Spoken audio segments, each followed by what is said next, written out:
welcome back to another episode of Us Anxious Folk. My name is Lauren, I am your host, and in today's episode we are going to be talking all about meditation and why I think it's so important to have meditation as a part of your daily, if not daily, weekly, if not weekly, monthly routine in order to develop a better relationship with yourself and with your anxiety.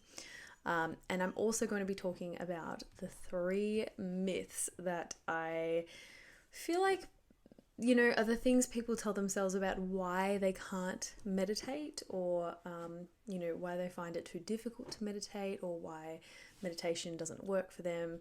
I'm going to be talking about those and hopefully debunking them. So if you are interested in meditation and have wanted to try it but aren't sure how, I'm going to be talking about that in this episode. Please keep listening.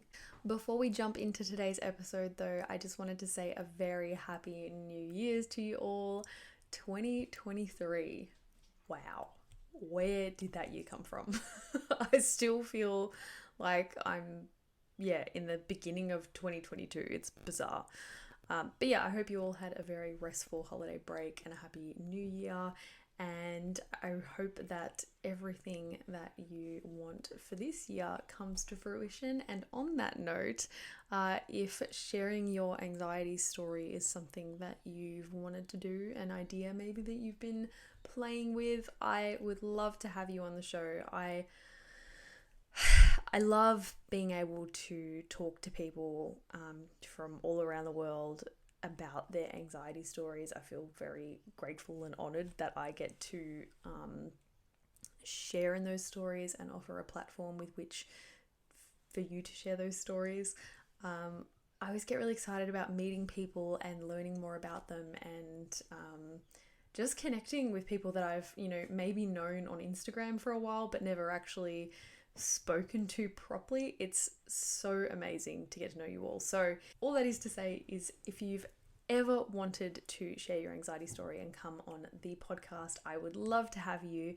Please get in touch with me. You can do so at hello@IamLaurenRose.com, or you can message me on Instagram or on YouTube as well. But anyway, let's get on to the episode. So you guys have probably heard me talk a lot about meditation lately, especially, and that is because I recently completed my meditation teaching certificate because I am so into the idea of sharing meditation with people. And the reason why is because meditation has played a significant role in my life in the last, I'm going to say 5 years. Prior to those 5 years, meditation was something that I wanted to be doing. I knew I should be doing, but it was another one of those things that was like, yes, I need to practice mindfulness and I need to practice like more exercise and I need to, eat more greens and those kind of things. It was like in those list of annoying things that I knew I should be doing, but also couldn't be fucked doing, let's be honest.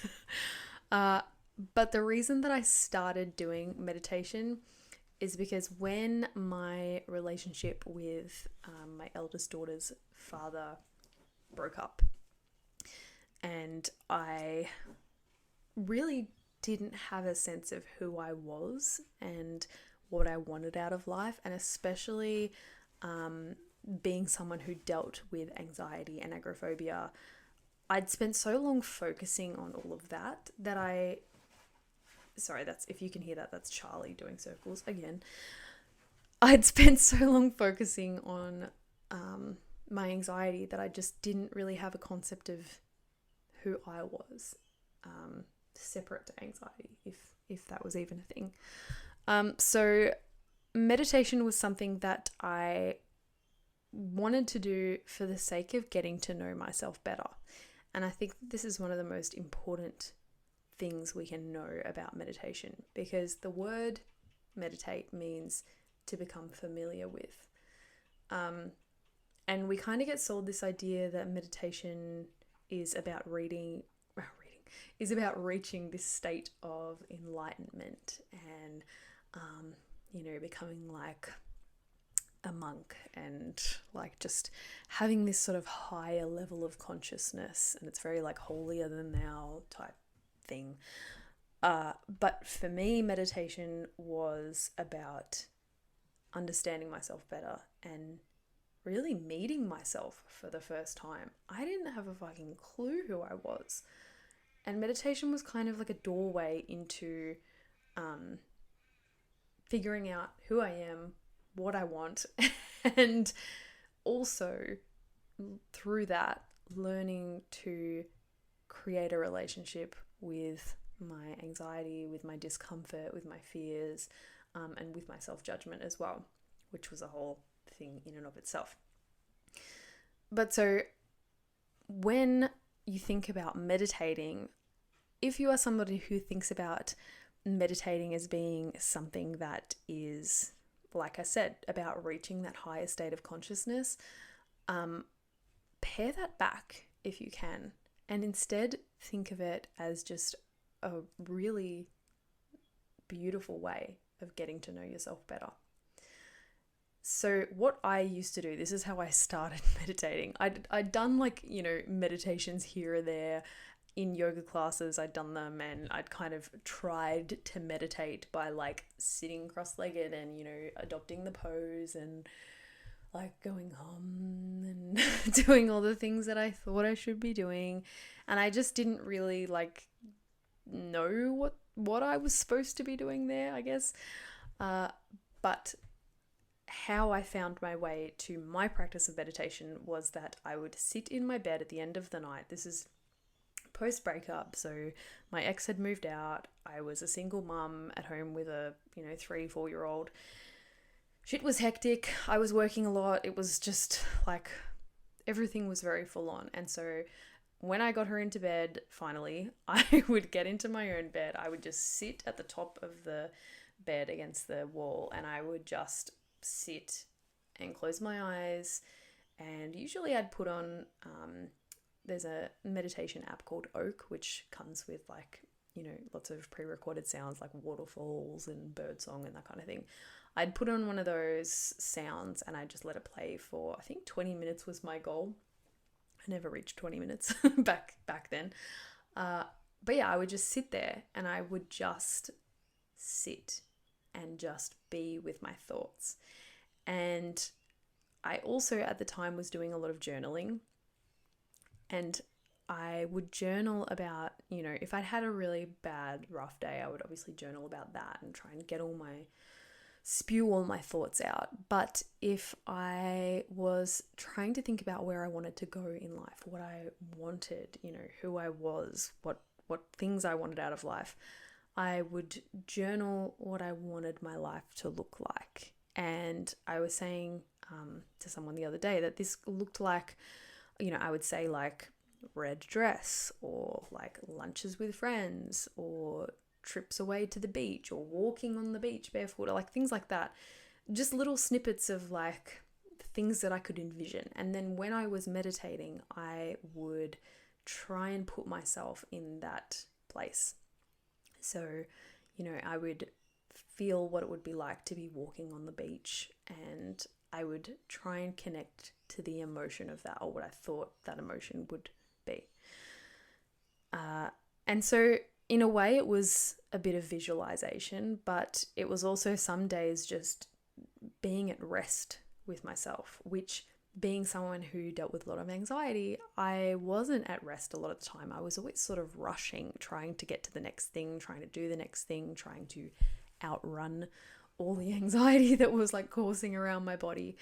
And I didn't really feel like this practice was doing anything necessarily, but it felt quite nice. But it was a few months after I started doing this pretty regularly, so not every night, but most nights, I guess, give or take.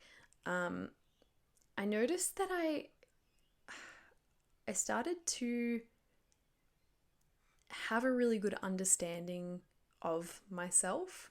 I started to it was like I was shedding all this old shit that I didn't need anymore, and I was uncovering who I really was underneath. And I also noticed that I started to actively walk in the direction of the things that I wanted. Whereas before it was just like, I want this in life, but I don't have it. And, I'm really upset about that. And things are so hard. And when are things going to get better? And when is it going to be my turn? And all those kind of thoughts. After I had been meditating for a while, it was very much like, how can I cultivate those emotions in my life? Those emotions that I connect to during meditation, how can I create that in my everyday life? How can I find that? And then what I started doing was, playing different music to what I usually play really loud through the house. Especially when my daughter was at her dad's, I would create this environment for myself that felt like how I felt during meditation. And without sounding really stupid, I guess, my life started to feel the way that I wanted it to feel.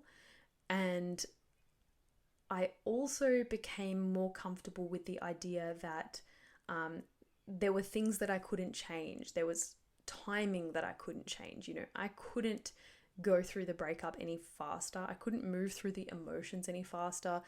And I was willing to be more open to that. Whereas prior to meditation, I just wanted it all to go quick so that I could get through the breakup and just get back to normal life as quickly as possible with minimal interruption.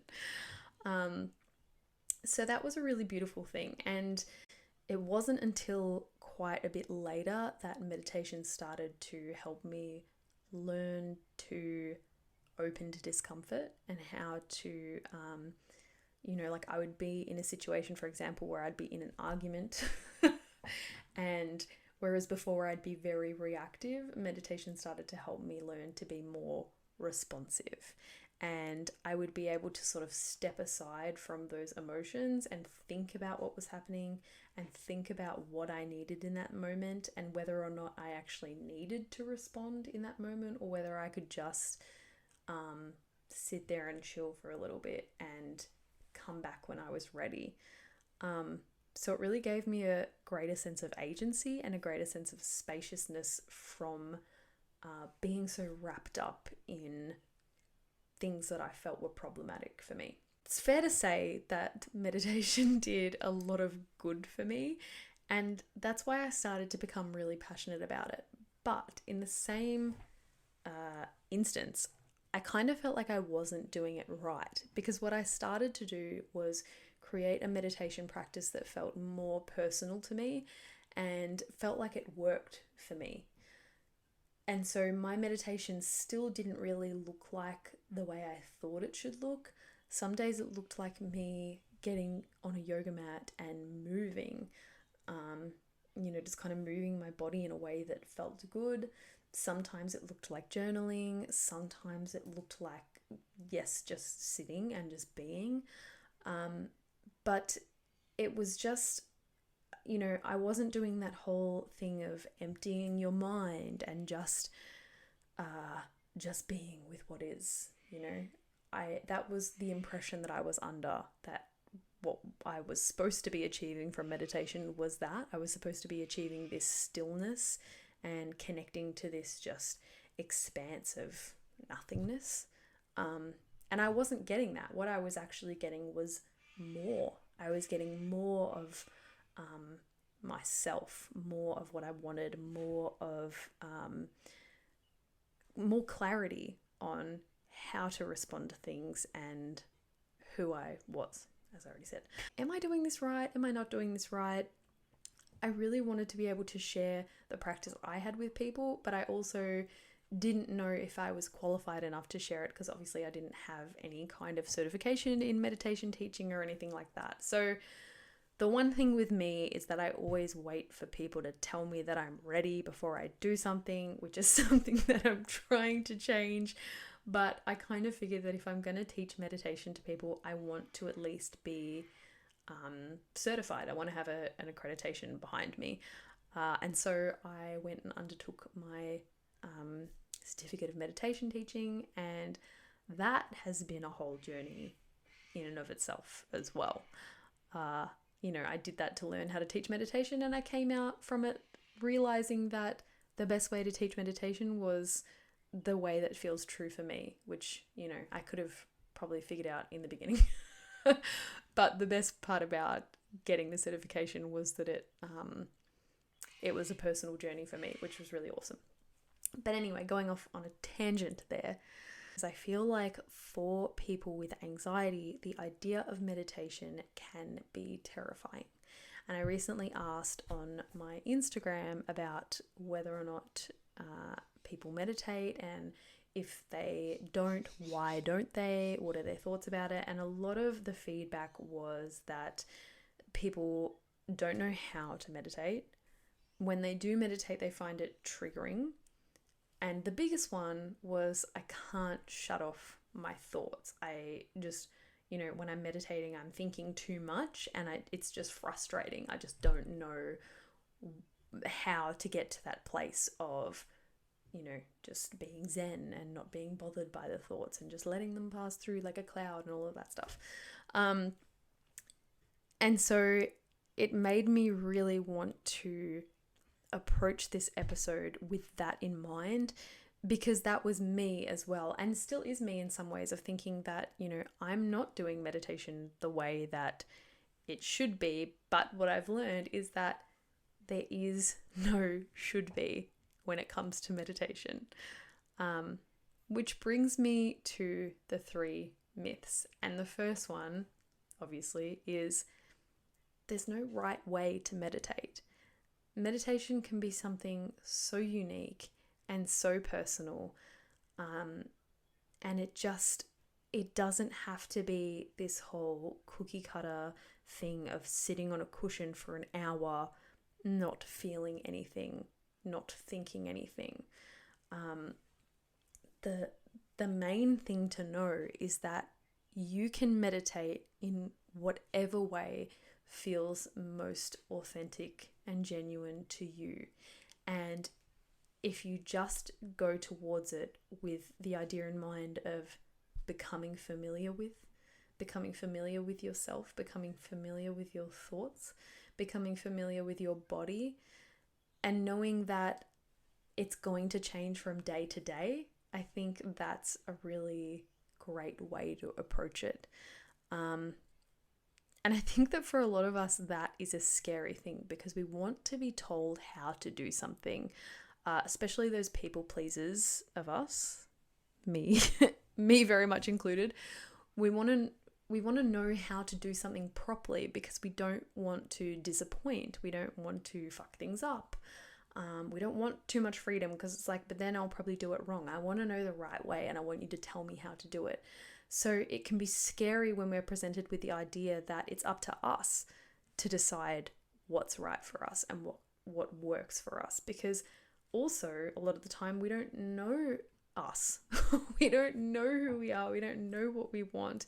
And, becoming aware of that is a very confronting thing. But it's also the beautiful aspect of meditation is that you don't need someone to tell you how to do it. What you most need to do is to either sit yourself down or stand up or, move or lay down, or just do what your body tells you to do in that moment, and just spend some time becoming familiar with what you need. And thoughts will come up. This brings me to myth number 2, that it is not about clearing your mind. It is not about not thinking. And it's not about reaching this state of consciousness where your thoughts aren't relevant. Because actually, the first thing is we need to become conscious of those thoughts. We need to become aware of the shit that we're thinking every day, because a lot of it is unconscious. We don't realize the messages that we're giving ourselves from moment to moment. It's just this background chatter. The thing that we think we're supposed to be achieving in meditation, the whole, having your thoughts sort of just pass by in the background without really noticing them too much, that's kind of what we're doing throughout the day. We have all these thoughts charging through our brain, and certainly we latch onto some of them, especially with anxiety. We latch onto the more intrusive and alarming ones, but they're always there. And they're not going to go away with meditation. And actually, meditation is a great time to become more aware of those thoughts and to really notice what messages we're giving ourselves every day, what things we're telling ourselves, what things we're thinking are true, aren't true, what are just sort of repetitive, endless loop thoughts that we're having. Because we can't really do anything about those thoughts until we are first aware of them. That's the first step. So when these thoughts come up during meditation, it's actually quite a helpful thing because we're becoming more familiar with what's in our brains. The second part of that is that it often happens that the thoughts that come up during meditation come up because they're the ones that need your attention. They're the thoughts that keep popping up again and again and again, and they pop up in thought form in your head. They also pop up in sensation form in your body. It's your body and brain and heart and soul trying to communicate something to you that you do not want to listen to. And so when you become still and when you start tuning in, that thought comes up again. It's like, finally, she's listening to me. And then you think it and you think, fuck, I don't like that thought. Like, that's such an intrusive thought. I don't want to have that thought. And that's when you feel like this meditation isn't working. But that thought is finally getting its turn to feel heard, to actually feel heard instead of feeling repressed or ignored or pushed away. And oftentimes all those thoughts want is to be heard. Of course, you don't have to do anything about it, and sometimes it may be very uncomfortable to think the thoughts that we think during meditation. But again, we're actually thinking them every day, most moments, but we're just trying really hard to push them away. And when we do become aware of that, and when we listen to that thought, that's when we can finally offer that thought some compassion, some space, some understanding. And I think you'll find that that's when that thought most simmers away. And it doesn't necessarily happen during meditation. You don't notice so much that that thought just suddenly disappears into the ether while you're meditating. But you'll notice it, in the weeks, days, months afterwards. You'll realize that thought, when it comes up, isn't triggering me as much, isn't giving me such a significant reaction that it used to, because it doesn't need to beg for your attention anymore. You've listened, you haven't tried to push it away.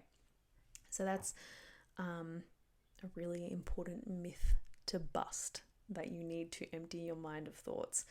You cannot empty your mind of thoughts. That's what your brain does. That's what your mind does. It thinks, and that's a great thing. The next myth with meditation is the idea that something is supposed to happen. Again, I think for a lot of us, we think that meditation is supposed to achieve something, and we kind of look for it in the moment. We want to go through a 5 or 10 minute meditation and we want to come out of it feeling better. Kind of like when you push yourself to go to the gym and you come out of it feeling like, thank fuck I went to the gym. Like, I feel really good now. I feel really energized and really great.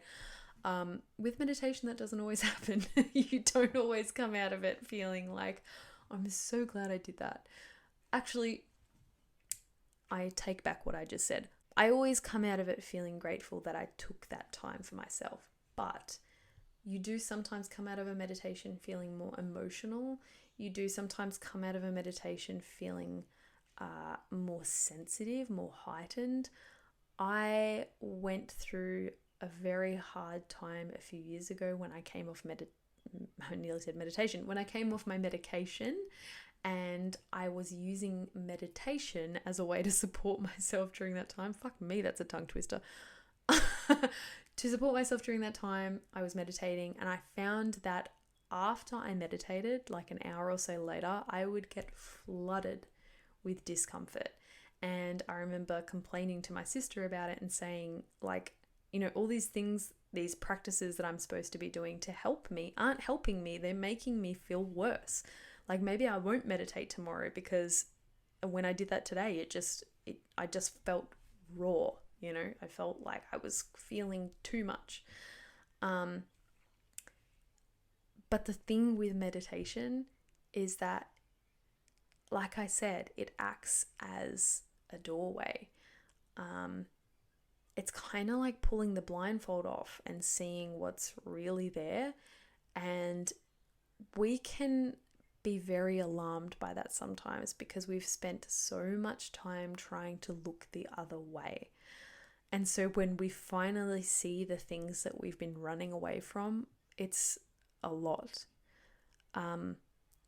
But the caveat to that is that if we don't find time to look at the things that we don't want to see, those things are just going to keep coming back up in more creative and more alarming ways until we finally do look at them.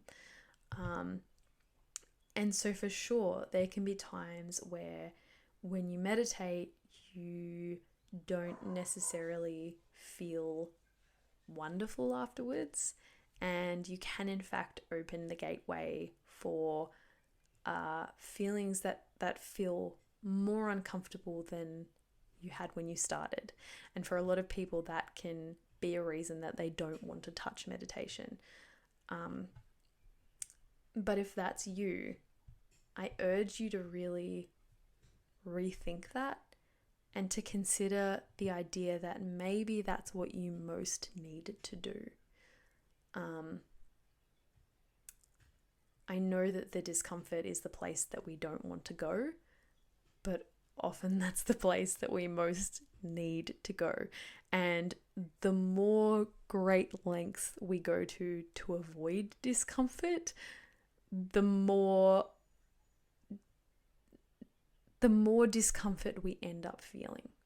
The more unease we feel, the more detached we feel, the less we feel like we're playing the main role in our lives and instead feel like we're on the sidelines. And that's when we start feeling like we're never going to get better. Things aren't okay for us. Things are never going to change, you know, those kind of thoughts. But on the flip side of that, sometimes you come away from meditation just feeling not much at all. Like just feeling like, okay, well, I'm glad I spent that 10 minutes with myself, but I don't feel enlightened. I don't feel amazing. I just feel like meh, you know. But that's okay. I think it's one of those things where it's like we don't realize how much is actually changing beneath the surface. We don't realize how much space we're creating inside ourselves, and we don't realize how much we're actually learning ourselves better, because they're not immediate results. They're things that happen over time. And it's like one day we're at a shopping center having a panic attack and we realize that actually we're not as into the panic attack as we used to be. Like we're still experiencing the panic, but we're not drowning in it, if that makes sense. And that's when we think, fuck, like maybe my meditation practice has actually been doing a lot more for me than I've realized. And if anything, if nothing else, meditation is just a great way to just slow down and take some time to be with yourself. And that is never going to be time wasted, ever. You're never going to get to the end of your life and think, I really wish I didn't spend so much time meditating. I just don't think that's going to happen. I mean, all you need to do is take a look at your screen time You know how you can go into your phone and look at your well-being controls and read how much time you're spending on your phone every day? I know for me it's always a really horrific amount that I don't want to see. But yeah, think of the mindless time you spend on your phone or on your computer, and think of just taking 10 minutes from that to just sit with yourself and sit with your own thoughts. That is not going to be time missed or time wasted. And that brings me to another point, which is not necessarily a myth, but going back to the first myth that I spoke about with there being no right way to meditate, I think it's really important to remember that the meditation practices that work for you aren't necessarily going to be the meditation practices that work for somebody else. And that's really the magical thing about meditation, is that there is so much variation that maybe you haven't realized yet. So just to give you an example, there are walking meditations, dancing meditations, breath meditations, moving meditations, journaling meditations, music meditations, drawing meditations, mindfulness meditations, yoga meditations. What else have we got? Focusing on the senses, focusing on the breath. I think I did already say that. You can meditate while eating something mindfully. You can meditate while listening to a particular piece of music. You can meditate on a certain symbol. You can let a symbol come to you during meditation. You can pretty much meditate at any time, doing anything. As long as you are connecting with your thoughts, connecting with your body, and spending a little bit of time in stillness, either during the meditation or after the meditation, just sort of as a way of reflecting on not only what just occurred, but as a way of like processing, like physically and mentally and emotionally processing what just occurred, what just happened in your body, what happened in your mind, what happened in that energetic space. As long as you do that, it's meditation. Which, yeah, that was one thing I found out by doing my meditation teaching course, which is how many different types of meditation there are. And I didn't even touch on heaps of them then. There are so many other ones that I forgot to list just now, but it's just amazing when you realize that there is so many different types. And if you are somebody who thinks, no, I cannot sit there, my body hurts, my back hurts. Anthony, for example, my partner, really struggles with back pain, and he's also very fidgety. And when he tries to sit and meditate, he's like, I just, like my toes itch and my back hurts and I just like have to move, which is fine. And so for him, a moving meditation would probably be something that's more easily accessible. But in saying that, if he actually spent some time also sitting in stillness, which is the meditation that seems to irritate him the most, that might be the meditation where he finds the most transformation and the most juice, if you will. I've certainly found that the meditations I've been triggered by, and I use the term triggered loosely because I obviously don't want you to do a meditation that really, pushes you way out of your window of tolerance.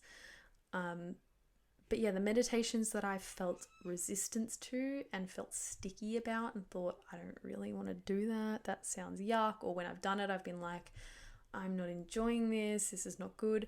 Those are the ones that I need to explore further, because it's in those meditations that I have the most profound experiences, really.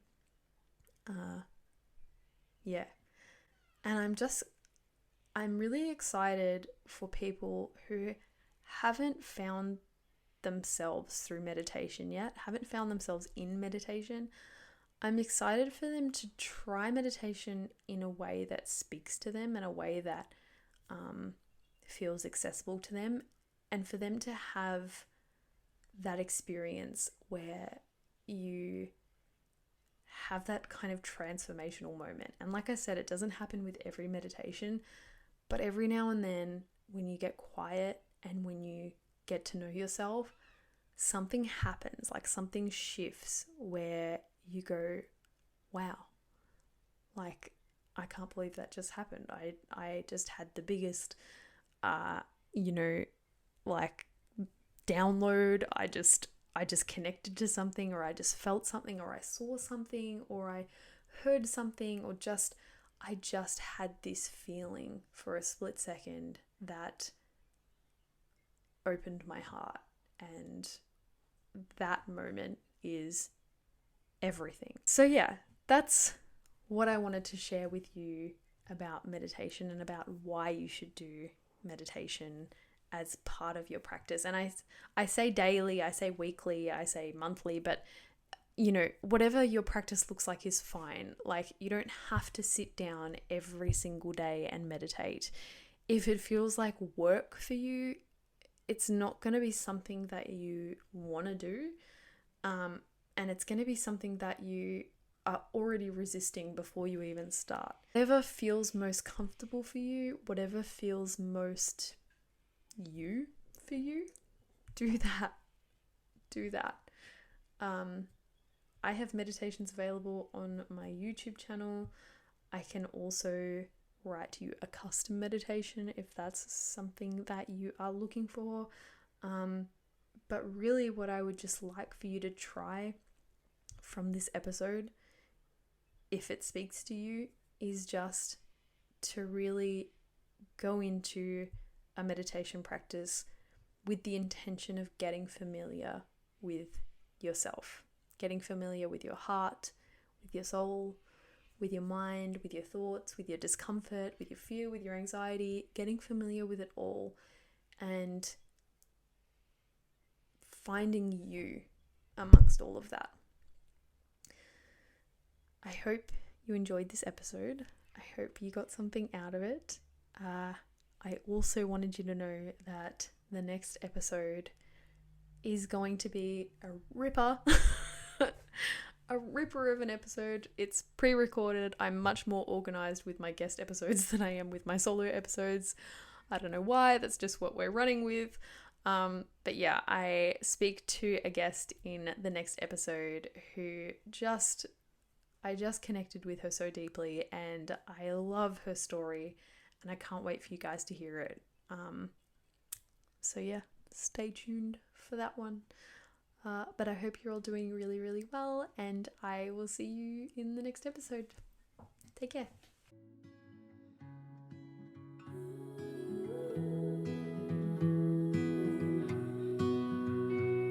Thank you for listening to the Us Anxious Folk podcast, the podcast for the chronically overwhelmed, perpetually panicked, anxious folk in all of us. If you would like to find more about me, you can find me on YouTube at Lauren Rose or on Instagram at LaurenR_Rose.